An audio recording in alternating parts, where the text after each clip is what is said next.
রাস্তার ধারে septic tank বসানোকে কেন্দ্র করে হরিশ্চন্দ্রপুর এক ব্লকের মহেন্দ্রপুর গ্রাম পঞ্চায়েতের জোটের উপপ্রধান জুল মোহাম্মদকে বেধড়ক মারধর করার অভিযোগ উঠছে তার ছেলের শ্বশুরবাড়ির লোকদের বিরুদ্ধে।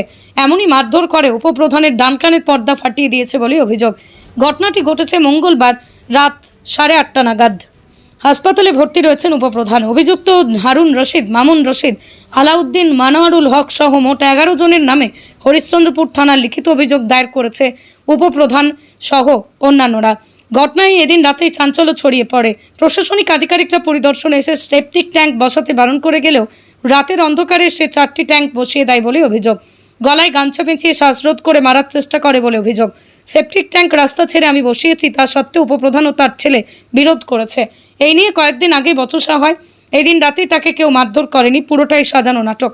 এতেই তারা পরিকল্পিতভাবে এদিন রাতে আমার স্বামীকে মারধর করেছে। ডান কান দিয়ে কিছুই শুনতে পাচ্ছে না। থানায় লিখিত অভিযোগ দায়ের করেছি। পৃথিবীর 3 ভাগ জল 1 ভাগ স্থল, তাই পানীয় জলের অভাব নেই। কিন্তু বিশুদ্ধ পানীয় জল একটাই, বৃষ্টি অ্যাকোয়া। প্রতি ফোঁটায় আনে তৃপ্তি, মেটায় তেষ্টা। বৃষ্টি অ্যাকোয়া, বিশুদ্ধ পানীয় জল। মারপিট করনে বলাও নাই আর মাননে বলাও নাই, এইটা বাঁচার জন্য বললে হবে না। তবে ঘটনাটা যা হয়েছে নিন্দনীয় ঘটনা। যদি মেরে থাকে, আমি তো দেখিনি, আমি ছিলাম থানা মোড়েই, মেরে দেখলাম উপপ্রধানের কাপড় চোপড় ছিঁড়া, এবং ও বলছে আমি কানে শুনতে পাচ্ছি না। এখনই আমাকে যাদের উপর কমপ্লেন হয়েছিল ওরা পাঠিয়েছিল মিউচুয়ালের জন্য। তো যাই হোক গেলাম, ও বলছে আমি কানে শুনতে পাচ্ছি না, আমি যতক্ষণ ভালো না হয় আমি মিউচুয়াল করবো না। তো যদি মেরে থাকে তো অন্যায় করেছে। মানে কি নিয়ে গন্ডগোলটা তাদের সঙ্গে? গন্ডগোল পারিবারিক একটা, ওর মেয়ে যারা বিবাদী তার মেয়ে আছে ওই বাড়িতে, মেয়ের সঙ্গে গন্ডগোল নিয়ে ঘটনাটা ঘটে যায়। পাটা বসা নিয়ে তো কমপ্লেন হয়েছে, ওটা বন্ধ ছিল। কালকে ওরা না জানিয়ে করেছে তো ওটা মানে এখন কথা তুলছে, ওটা না ঘটনা, বাস্তবে পারিবারিক ঝামেলা। থানায় অভিযোগ হয়েছে? হ্যাঁ শুনলাম থানায়। আমার স্বামী প্রতিনিধি আছে উপপ্রধান, এবার গ্রামবাসী কমপ্লেন করেছে ওখানকার প্রাইমারি স্কুলের পাশে হবিবের ছেলে ওখানে বাথরুম করছিল সরকারি জায়গা থেকে, রাস্তার পাশে, মানে রাস্তা আছে ওটা, রাস্তা থেকে। এবার গ্রামের কমপ্লেনে এবার উপপ্রধানের কাছে চাপ হলো, উপপ্রধান গেছে ওখানে, মানে ওকে মানা করছে যে তুমি রাস্তা থেকে বাথরুম বসাবি না, পাঠা, এটা নিজের জায়গা থেকে করবি। তো ওখানে বলছে কি তোকে এখানে পাটার তলে ঢুকিয়ে দিব, তুমি বলবি না, তুমি বলে উপপ্রধান বালের, মানে যাতে নোংরা ভাষা করলো।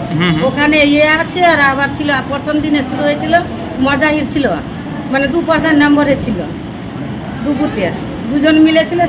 সেদিন থেকে ওদের মনে আছে তো ওকে মারবো, আমরা যদি ট্যাঙ্কি করতে না পারি ওকে মারবো, তারপরে কিছু করব। তো ট্যাঙ্কি করতে মানে লিখিত একটা কমপ্লেন করে গেল ওই ট্যাঙ্কি নিয়ে, মানে করে গ্রামবাসীরা অভিযোগ দিয়েছিল থানায়, অভিযোগে কমপ্লেন দিয়েছে, মানে দিয়ে দিয়েছে থানায়। এবার কমপ্লেনের ওখানে আবার ফের ওখানে সিভিক আসলো, রিপোর্টার আসে বললো যে তোমরা গর্ত করবি না, এটা রাস্তা আছে, রাস্তার পাশে হবে না। করা হয়ে গেলে ওরা বলছে কি এই প্রধানই মানে লোকেছে, প্রধানকে এটা করবো, প্রধানকেই দেখাবো, যা করবো তো জিন্দগি মধ্যে পরিবারকে ধ্বংস করে দেবো, জ্বালিয়ে পুড়িয়ে শেষ করে দেবো, যদি আমরা ট্যাঙ্কি করতে না পারি। আর যদি আমরা পারি তো ঠিক আছে। এবার নিজে এটা বন্ধ আছে, থানা থেকে অর্ডারও দেয়নি, কিছু করেনি, একও বলেনি, মজাহিরকেও বলেনি। তার মধ্যে কালকে মানে পাটা বসে কমপ্লিট করে দিয়েছে। এবার যখন করে দিল, এ বাড়িতে ছিল না, যখন দুপুরের বেলায় আসলো তো এর তো ফের গ্রামবাসী একে চাপ দিচ্ছে যে তোমার পাশে ওখানে ট্যাঙ্কি রাস্তা থেকে বসিয়ে দিল, তুমি কি দেখছো, তোমাকেই আমরা বলবো, তুমি কম রোখো। তো গেলে কালকে ওখানে যাবার পরে বললো যে তুমি বললে তোকে ভিলে দেখাবো। এবার তো একাই আছে, কিছু বললো না, এবার চলে আসলো। এবার ট্যাঙ্কি বসাই নিল। এবার সন্ধ্যাবেলায় একটু মানে গালাগাল যাচ্ছে আসে বলা বলি, যেগুলো আমরা কান দিচ্ছি না।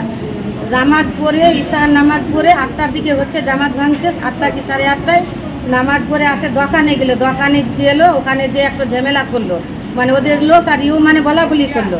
ওখান থেকে বলাবলি করে বাড়ি থেকে এসেছিল, তখন কিন্তু লাইন নাই, আধা ঘন্টা লাইন নাই, মানে 10 মিনিট নাই, আধা ঘন্টার ব্যাপার, এটা প্রমাণ আছে। আধা ঘন্টা লাইন না, আর ওখানে অন্ধকারে মরে সবাই মিলে ধরে ওখানে 10 থেকে 12-14 জন মিলে ওকে মারে, মানে ওখানে মাটি থেকে শুকিয়ে দিয়েছে। কি যখন আলাদা লোক বাইরে হয়েছে বলছে যে এখানে কেন পড়ে আছে, মাথা ঘুরে পড়ে আছে, দেখছি যে কাপড় চিপড় ছিঁড়া সবাই ছিতরাই গেল। আর আমাদের তো ফ্যামিলি বড় নাই, একটা ছেলে ছিল তো ও চলে গিয়েছিল ইয়া থেকে তুলসীঘাটায় ব্রিজের করে সন্ধ্যাবেলায়, আর ওর বাবা একলাই ছিল। ছেলে থাকলে কি ছেলে জানবে যে আমার বাবাকে মারবে কেউ, তা আমি কাউকে মারার জন্য থাকবো? কিছু জখম হয়েছে আপনার স্বামীর? হ্যাঁ জখম হয়েছে, ফুলে গিয়েছিল, ওদের মুখটা ফুলে গেছে, কানে শুনতে পাচ্ছে না, আপনি তো নিজে বুঝতে পারছেন, তো কিছু বলতে পারছে, বললে ও শুনতে পাচ্ছে না।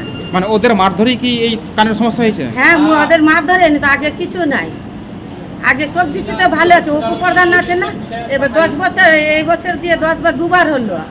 এবার নির্দল থেকে আছে, ও ভালো না থাকলে নির্দল থেকে পাড়াতে হয়েছে আর প্রধান হয়েছে। লোক তো দল থেকে, শাসক দল থেকে পারে না, ওই নির্দল থেকে কীরকম হয়েছে। ওর ব্যবহার ভালো আছে, ওর সব কিছু জনগণের পাশে আছে, তবে তো ওকে চাইছে জনগণ, না এমনি চাইছে। জনগণ যেদিকে থাকবে ওদিকে প্রধান যাবে, প্রতিনিধি যাবে, যাওয়ার জন্য আজকে ওদের এই হাল। আর যদি থানায় অভিযোগ হয়েছে? থানায় কমপ্লেন হয়েছে, থানায় আগে কমপ্লেন আছে ওই পাটার জন্য। আবার কালকে মানে নিজের মনে করে এটি ঘটনা ঘটেছে, রকলে পরে ওর এই অবস্থা হতো না। আচ্ছা, আপনার নাম? আমার নাম হাসিনা। আর কে কাকে মারধর করেছে? আমার স্বামীকে। কি নাম আপনার স্বামীর? চুল মোহাম্মদ। এখানে পাটা যে আমি বসিয়েছি, আমি নিজের পৈতৃকে পাটা বসিয়েছি। যদি এটা সরকারি জায়গা থাকে তাহলে আমি ভাঙতে দ্বিধাবোধ করব না, ভেঙে দিব। ও মাপুক, আমি নিজের জায়গায় দিয়েছি পাটা। কিন্তু এটা ঘটনা না, আসল ঘটনা হচ্ছে ওর পারিবারিক। ওর ওর ওর যে বৌমা, যেটা হাসিদুলের বউ, হাসিদুলটা কে? হাসিদুল হচ্ছে মেম্বার সাহেবের ছেলে। বিভিন্ন ধরনের নির্যাতন করছে, আজ থেকে না, যতদিন থেকে বিয়ে হয়েছে। একবার ছেড়েও দিয়েছিল। ও যে মেরেছে, না হলো 200 জায়গায় ওর দাগ আছে, এমনভাবে মেরেছে। কিন্তু ওই জিনিসটাকে সাইডে রেখে আমার জিনিসটাকে তুলে ধরছে। এখানে কোনো ম্যাটার নাই, নাহলে সরকারি আমিন নিয়ে আসুক, যদি পড়ে থাকে তাহলে আমি ভেঙে দেবো। বলছে আপনি যেখানে ট্যাঙ্ক বসিয়েছেন এর আগে আপনার ট্যাঙ্ক ছিল বসানো? অলরেডি ছিল আমার ট্যাঙ্ক। এর আগে কোনোদিন কি এইটাকে কোনো বাধা দিয়েছিল? না না না, কোনোদিনও এর আগে কোনোদিন বাধা দেয়নি। তাহলে নতুন করে যখন ট্যাঙ্ক বসাচ্ছেন তখন বাধা কেন দিচ্ছে? বাধা মানে টার্গেট করে মানুষকে পেরেশান করছে এখানে, যে কে ভোট দিয়েছে, কে ভোট দেয়নি, কাকে কীরকম হ্যারাসমেন্ট করা যায়, এই ধরনের বিভ্রান্তি করছে মানুষকে, এক কথায়। তাহলে কি মনে হচ্ছে যে আপনাদের বিরুদ্ধে এই ধরনের অভিযোগ কেন নিয়ে আসছে? তাহলে এই যে অভিযোগটা নিয়ে এসছে একদম মিথ্যে।